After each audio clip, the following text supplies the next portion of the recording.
20 years ago. It's been 20 years since this game was first released. I honestly can't imagine myself beating this game if I played it when I was a kid.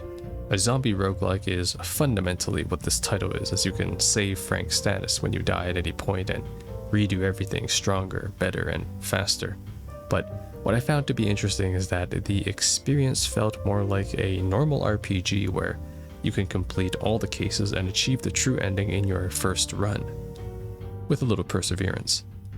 Since this game is small in scope, there's not much I have to say, so Yeah.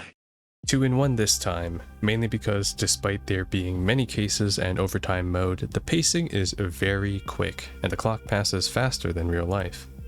The main cases were very intriguing as it covers several topics such as greed, revenge, apathy, and ignorance. These themes are all masqueraded behind the dark humor and dialogue exchanges or the colorful aesthetics of the mall, though that makes for an even more unsettling atmosphere of what exactly happened as you progress the case.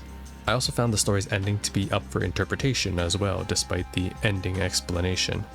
My perspective is that Frank shouts into the air in frustration as everything is lost even if he makes it out.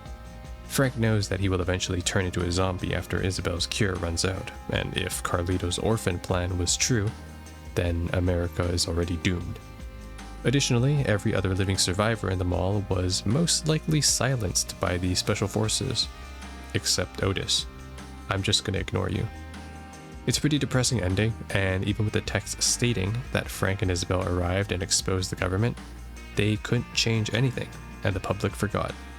It's a poetic and melancholic conclusion that Willamette Mall turned out just like Santa Cabeza, and despite people knowing the truth this time, nothing changed.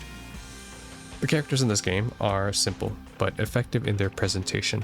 Story characters like Brad, Jesse, Carlito, and Barnaby played their parts well, with clear motive and made the story easy to follow without giving away too much of the case's mystery.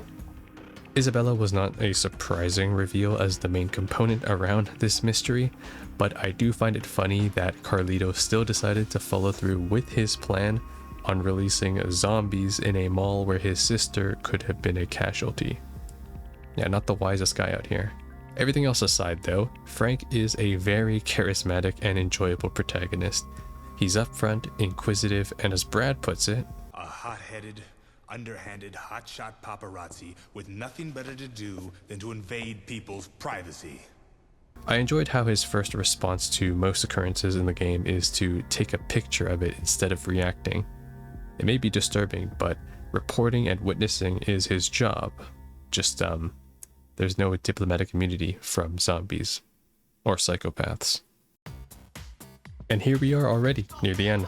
Dead Rising offers a very direct and linear experience through 2 objectives: the main story cases and rescuing survivors.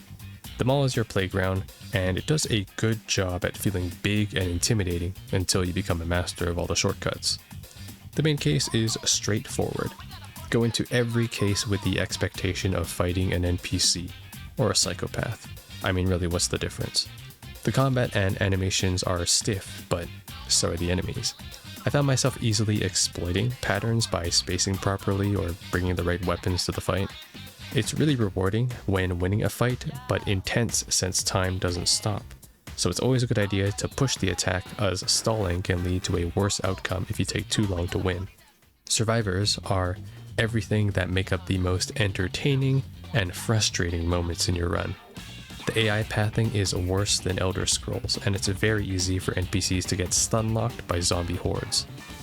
That being said, escorting several survivors has massive payoffs, such as PP bonuses and unlocking follow-up requests such as mutinies. The nerve of these people. Each survivor had their own unique scenario, which was quite interesting, as some would be under duress, others would be injured and require physical assistance for their escort, and others really like to stop in the middle of the road to cry. Natural selection is a beautiful thing. Besides the point A to point B type of content, the game does incentivize you to have a understanding of the mall and spend some time exploring. Knowing what's in each store, in each plaza, can help for gearing up properly and, most importantly, getting the best fit before throwing down with a psychopath.